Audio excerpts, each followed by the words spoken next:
bạn đã quay trở lại với con bé TV. Và lúc đầu á là mình chào 8 subscriber và giờ đấy thì mình đã chào 14 subscriber. Cảm ơn các bạn khán giả.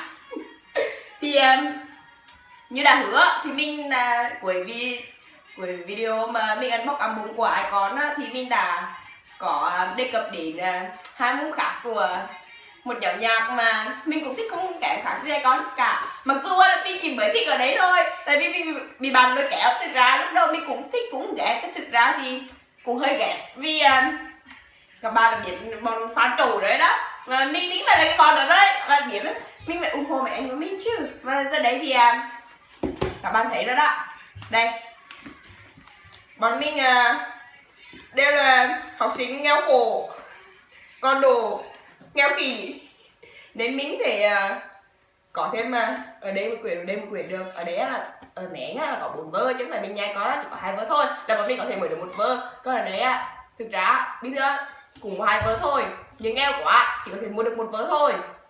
Mà bà mình mua được 2 vơ nhưng mà trung vơ đi rồi, đến thế bỏ vào đây được. Vô lại nữa đi. Ô, nhạc nó đấy. Mình này là vui đi. Ok nha. Đầu tiên là mình vừa đấy là mình sẽ unbox vở bạc của mình. Vở bạc như là kiểu concept kiểu trưởng thành á, là mấy anh lớn lắm á. Giấy lần ní thì được đẹp lắm, lần trước thì hắn dày dần hắn to hơn, có lần ní thì hắn được đẹp lắm, đẹp lắm, được to lắm nên mình không phải đứng gì đi qua đi lại như video trước ấy. Đó là cho nữa, rất là đẹp, vừa đi rất là đẹp luôn. Mình phân vân vở 3 và vở 4, nhưng mình chọn vở 4, mình cũng thích, mình chọn vở 3, mình cũng thích còn vở 4 nữa. Nhưng mà sau khi xem concept photo mà mấy anh chụp ảnh á, là mình thích vở 2. Vở 2 đẹp lắm, mà là đẹp đó. Đây là bài thái tô đấy. Đây là vở của mình nha, to cực kỳ luôn. Đó là gấp đôi mặt mình rồi, nhưng mình phải bén tóc ra.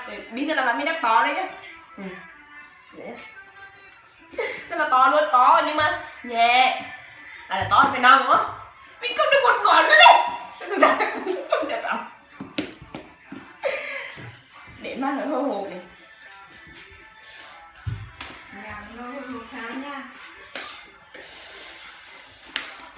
Bạn sức lại để tí nữa không bạn?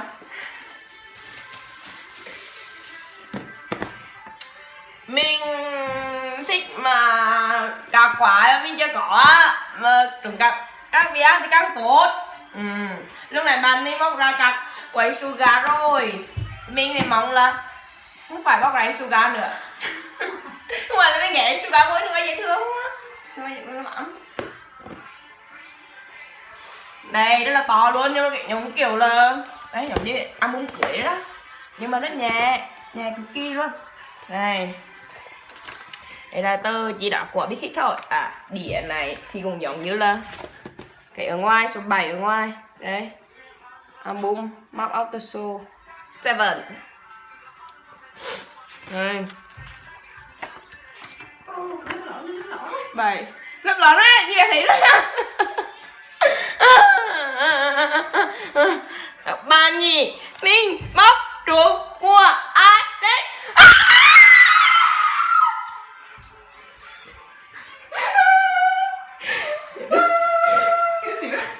Hạn chế tôi mấy bạn á.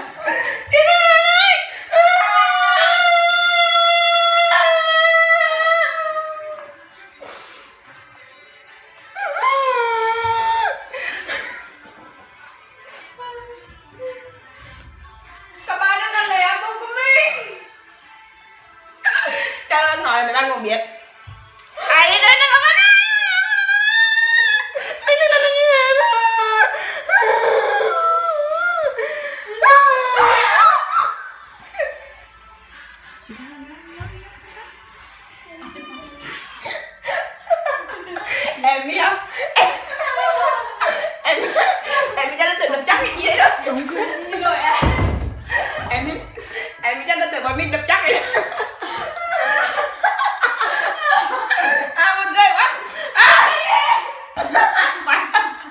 mời con điên này đi bạn. Mà sự bừa bộn của Phong bạn đi bạn. Đấy là Phong của cái bạn mà anh mặc album với mình, ai con với mình các bạn á. Nó thích mời được á. Này, lên chữ ký này. Rất giỏi anh Huệ, nó không super bẩn. Này là mấy anh. Đây là cặp nhóm. Mặc dù cũng trúng được cặp cuộc nhỏ và đặc biệt á, nhưng mà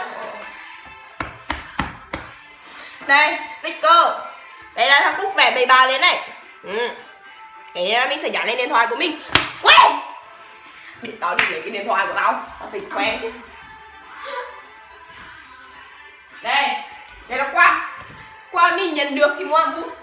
Đây là cái bó. Các bạn thấy chưa? Đây là anh Vy nè. Mà không được anh Vy nha nó. Đừng người yêu của anh Vy đây Vy. Tuyệt vời. Để cho mày nữa đi. Đây. Cái ní là cái ní kiểu lời viết của mấy anh hà. Không, cái đó là truyền thôi. Truyền thôi, truyền để viết câu truyền á, để viết nữa. Đây này, lyric đây này, một quyển luôn. Anh còn dài hơn cả cái photo nữa. Để coi cái photo nữa. Ôi chặt rồi. Ai mà đọc, tôi chỉ biết đọc không mà đọc. Vâng. Đây, cả quyền. Như đi, to như đi. Mấy cái hình được như đi. Facebook. Không Facebook còn được như thế thôi. Có số bài đi, mình cứ khởi ra để nữa. Đấy như đây bài thám của cái cạc này đó. Này. Gì đấy là Black Swan. Black Swan đâu. Dòng ấy, xin lỗi.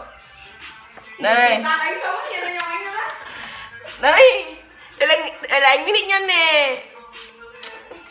Dễ lên đi hẳn, nhưng mà cái ní hẳn hái hết. Mình có thể tháo rơi ra.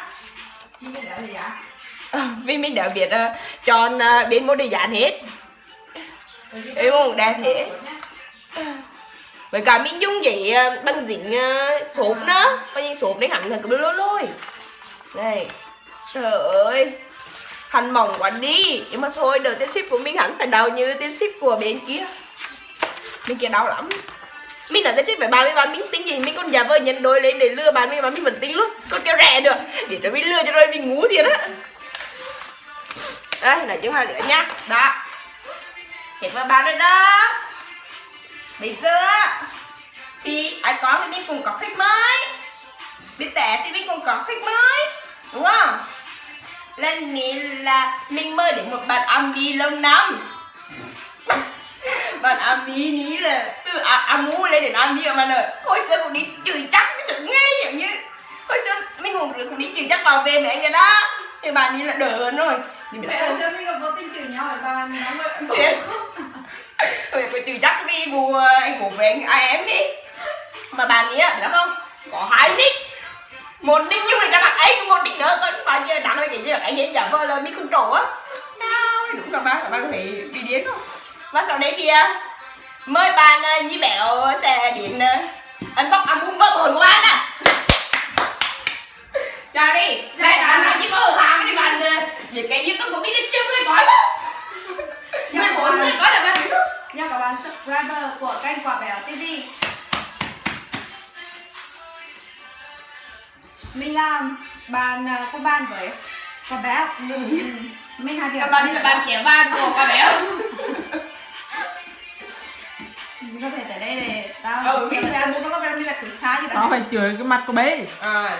Tới gần thôi chứ mà chơi được chưa mua này. Đúng rồi. Và đây là vợ bố. Mình thực sự rất thích vợ này vì vợ này mình có thời gian được khám phá alo Quả Béo. Vì Quả Béo rất thích vợ này.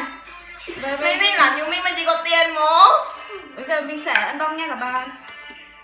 Bạn phải chỉ thêm một bóc tớ ra. Ui, bóc tớ, cái bé thôi. Bạn vậy thôi chứ. Bạn đừng nói tục ở trong cái đây. Vâng, các bạn thấy đây. Đó. Này, em có đi kiểu dễ thương á các bạn á, dễ thương lắm. Nhưng câu chuyện như manga Nhật Bản các bạn thấy không? Nhưng đây là trang Hàn Quốc nha, không phải trang Nhật Bản đâu. Các bạn đừng nghĩ Nhật Bản nha. Dễ thương lắm, mới một đẹp hết. Mới 2 đẹp lắm tê. Vâng, mà có bác khô thì đẹp hơn. Ui, đổi sang nhà anh con rồi. Em làm một cây á. Này. It's what for you. Thuộc giải lắm, vào nhà ai con. Đây. Rồi ok. Đây chính là dòng anh Jimin, dòng trong đi nhiễm như đi nhiễm đã ở nhà. Đi nhiễm bần mù của bạn ạ. Bần Trương em Thôi. em giải đó. Nó sẽ nói tục được. Ôi sao khó bóc của các bạn ấy. Rồi, các bạn ơi. Các bạn có thể tự đây không? Ba bạn phim ra. Thì em cái nhà đi lại thì em bán rồi bà bán 5 phim với các bạn nữa. Còn ông bên nói đây chị. Thôi để tao quay cho. Bà bán mình về rồi các bạn ơi. Đúng rồi. Sao có phim ta. Các bạn, hãy xem. Vâng thì vẫn giống như ở bên ba.